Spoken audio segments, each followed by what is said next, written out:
Dans ce monde, nous sommes tous à la recherche d'expériences de vie. Le problème, c'est qu'il nous faut de l'argent pour financer ces expériences. Moi, c'est Cédric Froment. Froment comme le blé, l'argent ou comme le spéculateur libre. Je trade et j'investis sur les marchés financiers depuis plus de 15 ans. Dans ce podcast, qui est souvent adapté d'une vidéo de ma chaîne YouTube, vous découvrirez les comportements qui font que les riches sont riches. Je vais vous lire l'email que j'ai envoyé. Il est très important pour qu'ensuite vous puissiez vraiment en tirer la quintessence de ce qui est en train de se passer sur le Bitcoin. Sinon, j'ai vraiment peur. Mon rôle, c'est un rôle de pédagogie, d'éducation, et j'ai pas envie que vous dénaturiez un petit peu les propos. Donc prenez ces 2 petites minutes. Ça, c'est ce que je vais vous lire là. C'est le mail que j'ai envoyé à ma communauté. Si vous n'avez pas reçu cet email, inscrivez-vous. Il y a juste besoin d'entrer un email sur mon blog. Vous rentrez votre email et vous allez recevoir tous les samedis, en plus de la vidéo et en plus de choses que vous ne voyez pas forcément si vous n'êtes pas dans la communauté. Eh bien, vous allez recevoir donc des choses et en plus ces petits emails avec ces petites touches de mindset. Allez, c'est parti. Après le carnage du Bitcoin, je place enfin des billes dessus. Donc j'en parle dans la vidéo hebdo que vous êtes en train de regarder maintenant. Vous allez y découvrir pourquoi nous sommes dans une zone intéressante pour placer ces premières billes. Tout super cycle de hausse débute par ce que l'on appelle un breakout, donc une cassure à la hausse. 99,9% du temps, j'achète les breakouts de 2 figures chartistes. Je vais vous en parler d'ailleurs dans cette vidéo. Le triangle chartiste que l'on voit actuellement sur le Bitcoin ne fait pas partie de ces 2 figures chartistes. Alors, pourquoi être entré en position? Ça, c'est bien sûr la question que vous vous demandez. Il y a 2 raisons.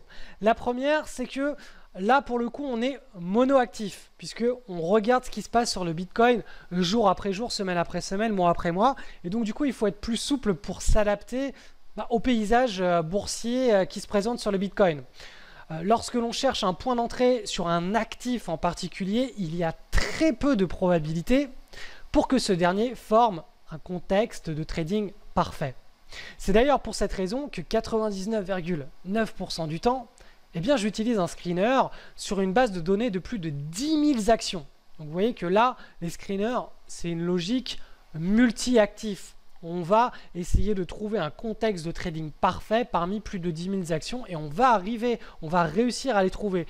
Mais par contre, dans une approche monoactif où on se concentre uniquement sur un seul et unique actif, on ne va pas voir se présenter des contextes de trading parfaits tous les 4 matins. C'est pour ça qu'il faut être un petit peu plus souple. Donc ça, c'est la première raison de mon entrée sur le Bitcoin cette semaine. Et la deuxième, qui est la plus importante, eh bien, c'est le money management.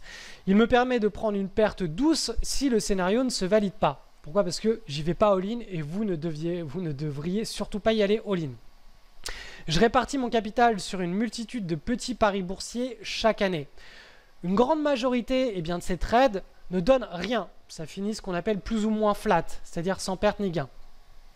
On a une autre petite minorité sur laquelle on va enregistrer des pertes. Ces pertes sont connues à l'avance. Et enfin, on a une autre minorité qui enregistre des accidents positifs de richesse qui sont, eux, à l'origine des performances annuelles du portefeuille. Donc, un spéculateur qui ne pratique pas cette vision d'ensemble, eh bien, pour moi, c'est un joueur. Donc, c'est pour ces 2 raisons que, voilà, moi, je m'autorise à rentrer sur le Bitcoin, mais ce n'est pas ma pratique courante. On aurait eu la même situation sur une action, je ne serais jamais rentré dessus. Là, le Bitcoin, c'est un petit peu particulier. On est dans un environnement extrêmement volatile, avec des super cycles, avec des décalages à la moyenne qui sont hors du commun. Vous pouvez risquer une pièce pour en gagner 10, 15, 20 sans effet de levier. Donc c'est vraiment un environnement qui est très particulier et c'est pour cette raison que je m'autorise ce genre d'exception et que je vous encourage aussi, si vous êtes un spéculateur sur action, à vous autoriser aussi ce genre d'écart à la moyenne. Il faut savoir s'adapter au marché. Donc la spéculation, autre chose très importante, la spéculation n'est pas une histoire d'avoir raison. Là, sur les billes que j'ai placées sur le Bitcoin, je peux très bien avoir raison, je peux très bien avoir tort. Souvent, ce qui se passe dans l'histoire, c'est que si j'ai raison, je suis pris pour un gourou et voilà, tout le monde dit que c'est bien. Et si j'ai tort, on va dire il est trop nul, il s'est trompé, et il nous a trahis, etc. c'est pas du tout comme ça qu'il faut aborder les marchés financiers. Les marchés financiers, c'est une histoire de ratio entre les gains et les pertes. Vous prenez toujours un pari sur lequel on a un ratio gain-perte qui est complètement disproportionné, sur lequel il y a une asymétrie. Et bien sûr, ça, vous faites ces paris avec un money management qui est bien cadré. Donc notre société, elle nous apprend à avoir raison ou à avoir honte. C'est-à-dire que quand on se trompe, on est censé rougir, on est censé avoir une mauvaise note, on est censé avoir honte. Et le pire, c'est que notre société, donc la matrice, le système éducatif, eh bien, elle fixe un compteur de points là-dessus. Donc, c'est-à-dire que plus vous avez raison et plus vous avez de bons points, plus vous avez tort, plus vous avez de mauvais points. Donc, vraiment, elle stimule cette façon de voir le monde. Et cette façon de voir le monde, eh bien, ce sont des paillettes. Ça ne sert qu'à nourrir notre ego, à le rendre obèse. Et ce n'est surtout pas, et certainement pas, la réalité authentique de notre monde. C'est à mon sens une réalité partielle qui est dopée aux stéroïdes par la matrice pour nous rendre plus facilement manipulables. Puisque si on développe un ego tellement important qu'on ne peut pas se passer de cet ego pour prendre des décisions dans nos vies, et bien pour nous manipuler, il faut simplement mettre le doigt et appuyer fort là où ça fait mal sur notre ego pour nous pousser à faire des choses qu'on n'aurait pas du tout envie de faire. Mais comme c'est plus fort que nous, comme on a été conditionné avec cet ego, à partir du moment où on appuie dessus, ça fait tellement mal qu'on ne peut pas s'empêcher de répondre comme un réflexe de Pavlov, d'une manière prévisible. Et ça, la matrice nous conditionne comme ça pour pouvoir ensuite nous manipuler en appuyant sur notre ego.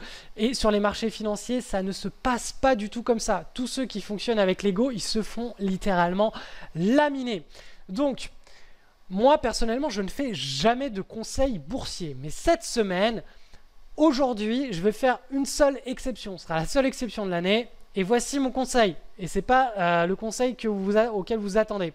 Mon conseil, c'est recabler votre cerveau en mode spéculateur libre ou tout simplement oublier les marchés financiers. C'est mon seul conseil de l'année. D'ailleurs, c'est le conseil d'une vie.